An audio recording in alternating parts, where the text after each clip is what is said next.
dakwahkan agama ini kepada orang-orang yang diawali oleh keluarga dekatmu, sahabat-sahabatmu, untuk kemudian kaummu, dan kemudian kepada seluruh manusia.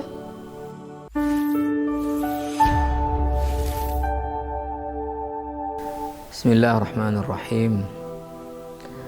Innal hamdalillah nahmaduhu wa nasta'inuhu wa nastaghfiruh wa na'udzu billahi min shururi anfusina wa sayyiati a'malina. May yahdihillahu fala mudilla lahu wa man yudlilhu fala hadiya lahu. Asyhadu an la ilaha illallah wahdahu la syarika lahu wa asyhadu anna Muhammadan 'abduhu wa rasuluh. Allahumma shalli wa sallim wa barik ala Muhammadin wa ala alihi wa ashabihi ajma'in wa ba'd. Para mahasiswa yang mengambil mata kuliah tafsir ayat-ayat dakwah dan siapapun yang mengakses video ini, rahimani wa rahimakumullahu jami'an. Alhamdulillah, Allah Subhanahu wa taala kembali bertemu kita melalui media online ini, dikarenakan kita tidak bisa bertemu secara tatap muka langsung sebagaimana lazimnya proses perkuliahan karena masih belum berakhir pandemi virus corona. Maka kita sajikan kuliah tafsir ayat-ayat dakwah ini untuk mahasiswa Fakultas Dakwah dan Komunikasi UIN Araniri melalui media online, dan ini menjadi kajian terakhir kita dalam mata kuliah ini, dan insya Allah kita akan angkat tentang konsep dakwah yang terdapat dalam surat Al-Muddathir di ayat 1 sampai dengan ayat 7 ya. Al-Muddathir ayat 1 sampai ayat 7. Pertama kita awali dulu dari bahwa ya, saya sudah melakukan satu kajian, bahkan sudah saya tulis sebuah artikel tentang konsep-konsep dakwah dalam surah Al-Muddathir ini dengan merujuk ke beberapa kitab tafsir, di antaranya adalah tafsir Al-Munir Syekh Wahb Az-Zuhaili, tafsir Al-Maraghi Syekh Al-Maraghi, tafsir Fi Dhilalil Quran Said Qutb, karena saya berfikir bahawa Said Qutb adalah tokoh pergerakan dakwah besar di Mesir, bahkan dalam dunia Islam. Mungkin ada pembahasan yang lebih luas tentang konsep-konsep dakwah di Al-Muddathir ini. Kemudian juga tafsir Al-Kasyaf Imam Az-Zamakhsyari, kemudian juga Umdatut Tafsir, mukhtasar tafsirnya Ibnu Katsir oleh Syekh Ahmad Syakir. Kemudian yang terakhir adalah tafsir Al-Misbah, ya, karya Profesor Dr. Muhammad Quraish Shihab. Dan dalam tafsir-tafsir yang saya rujuk tersebut, maka yang paling luas membahas ayat 1 sampai ayat 7 tentang kaitan dengan dakwah hanya dalam tafsir Al-Misbah Pak Quraish Shihab. Bahkan dalam Dhilalul Quran tidak dibahas secara luas tentang kaitan ayat-ayat surah Al-Muddathir 1 ke 7 ini terkait dengan kajian dakwah. Pak Quraish Shihab dalam tafsirnya Al-Misbah mengatakan bahawa kebanyakan para mufassir itu sepakat bahawa wahyu yang kedua turun kepada Rasulullah setelah 5 ayat dari surah Al-Alaq. Ini yang pertama, Iqra' bismi rabbikal ladzi khalaq, khalaqal insana min 'alaq, Iqra' wa rabbukal akram alladzi 'allama bil qalam, 'allamal insana ma lam ya'lam. Maka wahyu yang kedua yang turun adalah surat Al-Muddathir dari ayat 1 sampai ayat 7. Ini pendapat mayoritas mufassir. Dan itu berdasarkan kepada dalil bahawa dalam hadis disebutkan Nabi setelah kembali daripada Gua Hira dan di situ bertemu dengan Jibril yang tidak pernah bertemu sebelumnya, kemudian dipeluk Jibril, kemudian disuruh baca yang Nabi tidak pernah belajar baca tulis, Iqra. Nabi mengatakan ma ana biqari. Maka Nabi pulang ke rumahnya dalam keadaan gemetar karena ketakutan. Maka Nabi meminta istrinya untuk menyelimutinya Maka dalam keadaan beliau berselimut inilah maka turun ayat 1 sampai ayat 7 dari surat Al-Muddathir, sehingga nama surat pun adalah Al-Muddathir, artinya orang yang sedang dalam keadaan berselimut. Kita bacakan dulu ayat-ayatnya. A'udzubillahi minasyaitonirrajim. Ya ayyuhal muddathir qum fa'anzir wa rabbaka fakabbir wa thiyabaka fatahhir warrujza fahjur wa la tamnun tastakthir wa lirabbika fasbir. Ayat pertama kita awali ya ayyuha, ini adalah merupakan adatun nida, panggilan, wahai. Al-Muddathir ini adalah isim fa'il dari kata iddathara yaddathiru muddathirun. Iddathara artinya adalah menggunakan selimut. Al-Muddathir orang yang menggunakan selimut. Wahai orang yang berselimut. Tidak ada khilaf di antara para mufassir yang dimaksud dengan Al-Muddathir dalam bentuk ma'rifah di sini ada alif lamnya. Yang sedang berselimut di sini adalah Nabi Muhammad sallallahu alaihi wasallam. Kenapa berselimut tadi sudah kita jelaskan. Nah, para mufassir menyebutkan kenapa Allah di ayat ini tidak memanggil Nabi Muhammad dengan jabatannya, di mana di banyak ayat-ayat Allah katakan ya ayyuhar rasulu balligh ma unzila ilaik. Wahai Rasul, sampaikanlah apa yang diturunkan kepadamu. Di ayat yang lain ya ayyuhan nabiyyu, wahai nabi. Nah, di sini Allah memanggil Nabi Muhammad wahai yang sedang berselimut. Yang dipanggil adalah keadaan, orang dalam keadaan.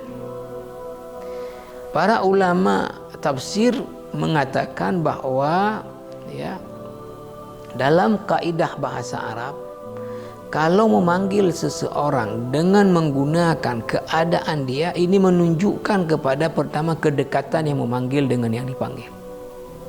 Yang kedua kasih sayang yang memanggil dengan yang dipanggil. Ini diambil contoh lain kepada kasus pernah Sayyidina Ali karramallahu wajhah, yaitu tidur di masjid karena ada sedikit perselisihan dengan istrinya Fatimah radhiyallahu anha, maka Ali tidur di masjid. Nah, kita tahu masjid dulu tidak ada lantainya tapi tanah. Maka Nabi ketika datang paginya melihat Ali tidur di tanah dan berlemuran dengan debu. Maka Nabi memanggil Ali bukan ya Ali, wahai Ali, atau misalnya dipanggil wa ya akhi, wahai saudaraku, tapi yang dipanggil ya Aba Turab, wahai orang yang sedang berlemuran debu. Ini menunjukkan kedekatan Nabi dengan Ali dan kasih sayang Nabi kepada Ali.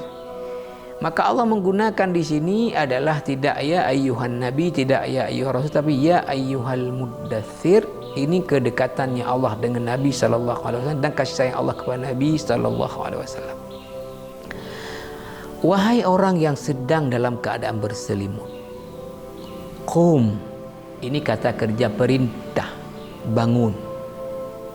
Fa'anzir, fa ini huruf ataf yang dia memberi fungsi menurut para ulama bahasa Arab adalah tartib ma'at ta'qib, langsung setelah. Bangun, segera beri peringatan. Anzir fi'il amr, inilah yang dakwah. Hai yang sedang dalam keadaan berselimut, bangun,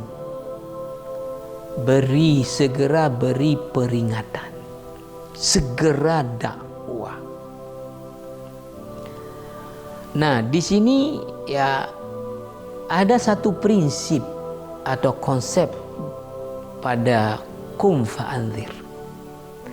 Bangun dan beri segera peringatan. Nah, sekarang kita lihat secara siyak, ya redaksi, kemudian qarainul ahwal, ya keadaan yang ada pada waktu itu, Nabi yang dalam keadaan berselimut disuruh bangun oleh Allah, kemudian segera beri peringatan. Maka kira-kira ketika Nabi bangun dari tidurnya itu, lalu kemudian segera memberi peringatan, siapa yang ada di depannya? Hanya istrinya Khadijah. Khadijah tidak perlu diberi peringatan, sudah beriman. Lalu siapa yang dimaksud dengan memberi peringatan? Ya, kepada kaumnya. Tentu diawali kepada ashiratakal aqrabin, keluarga dekatnya, sahabat-sahabatnya. Nah, tentu bagaimana caranya? Tentu dengan mendatangi mereka. Maka di sini ada makna yang terkandung dalam qum fa'anzir, adalah bangun, bergerak kamu hai Muhammad. Dakwahkan agama ini kepada orang-orang yang diawali oleh keluarga dekatmu, sahabat-sahabatmu, untuk kemudian kaummu, dan kemudian kepada seluruh manusia. Nah, maka di sini ada konsep dakwah, bahwa hakikat dasar daripada dakwah ini adalah si dai ini yang mendatangi umat, bukan menunggu diundang baru datang. Dalam berbagai kitab-kitab dakwah, termasuk kitab Al-Madkhal ila Ilmi Ad-Da'wah Al-Fatah Al-Bayanuni, kemudian kitab Usulud Da'wati ila Allah Ta'ala Yusuf Al-Mir'ishli, kemudian Abdul Karim Zaidan Usulud Da'wah, dan yang lain-lain dalam pembahasan tentang mad'u, artinya pihak yang diajak. Begitu juga dalam kitab Asnaful Mad'awin wa Kaifiyatu Da'watihim, ya, kelompok-kelompok objek dakwah dan bagaimana cara mendakwahi mereka, yang ditulis oleh Syekh Hamud Ibni Ahmad Ar-Rahili, bahwa salah satu daripada hak si mad'u adalah didatangi. Ini haknya mad'u. Maka menjadi kewajiban dai adalah mendatangi mereka. Dan ini penting. Kenapa? Karena sekarang kecenderungan dakwah-dakwah yang ada ini adalah menunggu diundang oleh umat baru dai datang. Nah, kalaulah agama ini pola penyebarannya dan dakwah ini pola penyebarannya dengan menunggu undangan, maka dipastikan dakwah tidak sampai ke Indonesia ini dan Nusantara ini. Karena siapa yang mengundang orang Arab dulu yang datang kemari? Bagaimana cara ngundangnya? Apa bahasa mereka? Tetapi para da'ilah yang datang kemari. Maka para ahli sebahagian menyebutkan bahwa para da'i dulu dari Arab datang tujuan utama ke Nusantara ini yang diawali dengan ke Aceh, itu untuk maksud utamanya berdakwah. Maksud sampingannya adalah untuk berdagang. Berdakwah dengan media berdagang. Bukan berdagang utama kemudian dakwah yang nomor 2. Ya, ini konsepnya, bahwa hakikat daripada dakwah itu dai yang mendatangi umat, bukan menunggu diundang. Nah, sekarang banyak yang kita lihat justru dai baru datang kalau diundang. Nah, kalau prinsip dai baru datang kalau diundang, maka ini akan jadi satu masalah dalam dunia dakwah Islam. Apa masalahnya? Bagaimana dengan daerah-daerah yang sudah banyak orang jahat dan sepakat tidak mau lagi mengundang penceramah? Berarti tidak adalah dakwah itu. Yang kedua, bagaimana dengan daerah-daerah yang tidak ada muslimnya di situ? Ya tentu mereka tidak akan mengundang dai daripada orang Islam. Maka bagaimana Islam akan sampai kepada mereka? Belum lagi kalau pola mengundang pasti biasanya ada kos yang harus dikeluarkan oleh pihak yang mengundang. Nah, bagaimana kalau kemudian masyarakatnya menjadi masyarakat du'afa, tidak mampu secara ekonomi, sehingga tidak mau mengundang para dai karena tidak mampu membayar. Menjadilah tidak sampai dakwah lagi kepada mereka. Maka kalau kita melihat para sahabat Nabi, yang menurut para ulama ketika Haji Wada ada mereka sekitar 120.000 orang, maka hanya belasan ribu saja yang mereka kuburannya di Mekah dan di Madinah. Yang lain di luar Mekah Madinah. Misal sebagai contoh, Sa'ad bin Abi Waqqas, salah seorang sahabat yang dijamin masuk syurga oleh Nabi, kuburannya ada di Guangzhou, China.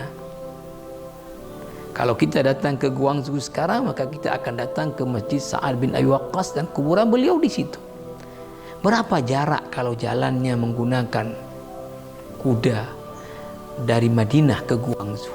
Berbulan-bulan. Punyakah Sa'ad bin Abi Waqqas dulu Google Map?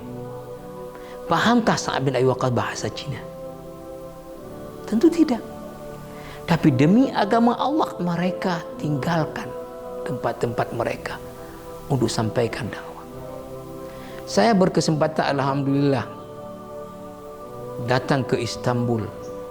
Tidak sengaja saya sampai ke masjid seorang sahabat Nabi yang sangat mulia, Abu Ayyub Al-Ansari, dan kuburannya beliau di situ. Ini sahabat terkenal karena ketika Nabi mempersilahkan ontanya untuk berhenti di rumah siapa, karena semua orang menghendaki Nabi singgah di rumahnya, maka onta Nabi berdiri di rumahnya Abu Ayyub Al-Ansari. Ini sahabat sudah uzur, ya, ketika Rasulullah sudah meninggal dunia, tapi beliau tidak mau meninggal di tempat kelahirannya Madinah, walaupun Nabi menyebutkan ada keutamaan meninggal di Madinah. Tapi beliau memilih untuk keluar mendakwahkan agama Allah sampai beliau kemudian meninggal di tengah jalan sebelum beliau sampai ke Istanbul.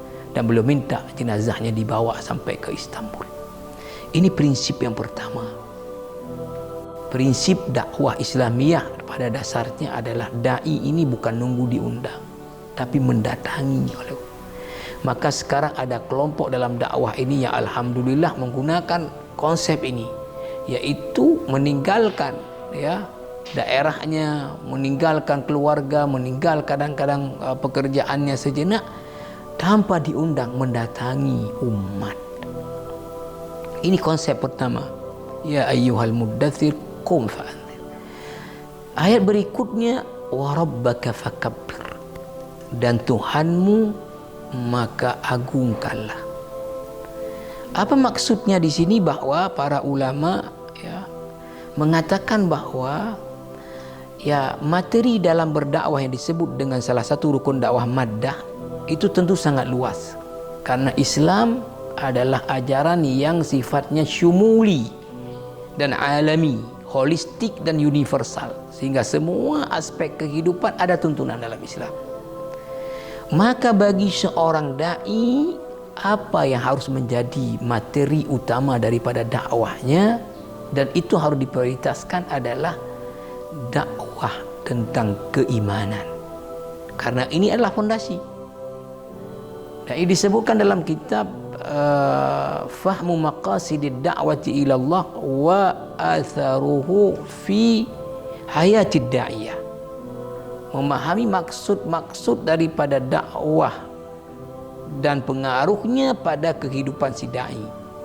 Ketika dibahas tentang materi, maka materi dakwah adalah yang utamanya adalah tentang keimanan, karena ini fondasi.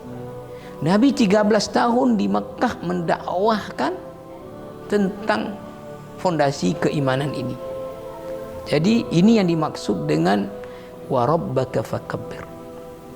Lanjutan ayatnya berikutnya adalah wa thiyabaka fatahhir. Ini ada dua makna thiyab ini.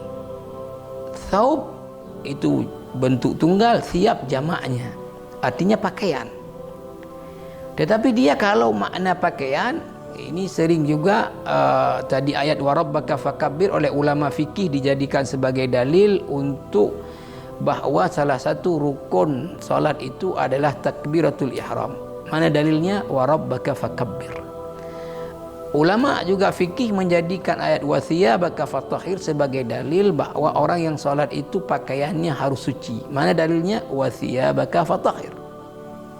Yaitu makna daripada hakikat daripada lafaz wa thiyabaka fatahhir. Tapi makna wa thiyabaka juga ada makna yang dia adalah makna majazi. Makna yang bukan menurut zahir dari lafaz. Tapi apa yang dimaksud dengan thiyab di sini adalah diri. Maka dirimu sucikanlah. Artinya apa? Si dai ini sebelum mendakwahkan orang lain hendaknya dia membersihkan dirinya dulu dari perbuatan-perbuatan mungkar, dari sifat-sifat yang tercela. Ayat berikutnya warujza fahjur. Ar-ruj ini perbuatan keji. Fahjur maka tinggalkanlah. Maka seorang dai sebelum mengajak orang lain meninggalkan kemungkaran, dia harus lebih dahulu meninggalkan kemungkaran.